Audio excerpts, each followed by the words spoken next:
कुछ योद्धा ऐसे होते हैं जिनकी कहानियां केवल उनके युद्ध कौशल तक सीमित नहीं रहती। आज हम आपके लिए लेकर आए हैं एक और प्रेरणादायक कथा जो दिखाती है कि धर्म की राह पर चलना कितना महत्वपूर्ण है, भले ही परिवार और समाज कितना भी विरोध करे। ये कहानी है एक ऐसे योद्धा की जिसने जन्म राक्षस स्कूल में लिया, लेकिन अपने हृदय और विश्वास के बल पर धर्म का मार्ग अपनाया। एक ऐसा योद्धा जो अपने परिवार और समाज के विरोध के बावजूद सत्य, न्याय और भक्ति के मार्ग पर अडिग रहा। युग युग के महायोद्धा के इस अध्याय में हम जानेंगे उस योद्धा की कहानी जिसने अपने साहस, निष्ठा और भक्ति से न केवल राज्य की रक्षा की बल्कि धर्म और मर्यादा की भी रक्षा की। उसका जीवन एक गहरा सागर है जिसमें हर क्षण समर्पण, संघर्ष और साहस की लहरें उठती रहीं और गूंजती रहीं केवल धर्म और न्याय की। ये है युग युग के महायोद्धा का 5वां अध्याय, विभीषण।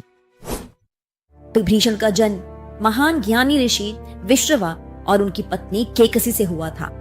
केकसी स्वयं एक शक्तिशाली राक्षसी थी और उनका स्वभाव क्रूरता और कठोरता से भरा हुआ था। लेकिन विभीषण में जन्म से ही कुछ अलग था। उसके भीतर विवेक, धैर्य और धर्म की प्रवृत्ति थी।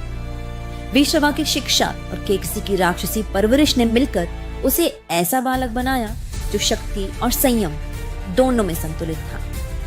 बचपन से ही विभीषण की सोच दूसरों से अलग थी। वो शारीरिक शक्ति में सबसे बड़ा नहीं था, ना ही क्रोध में, लेकिन उसका मन हमेशा धर्म, न्याय और भक्ति के मार्ग पर केंद्रित रहता। खेल कूद और पारिवारिक माहौल में भी वो हमेशा न्याय और सही फैसलों के लिए खड़ा रहता। यही गुण आगे चलकर उसे लंका युद्ध में धर्म की रक्षा करने में समर्थ बनाते हैं। जैसे जैसे विभीषण बड़ा हुआ, उसने देखा कि रावण का मार्ग अहंकार और अधर्म की ओर है।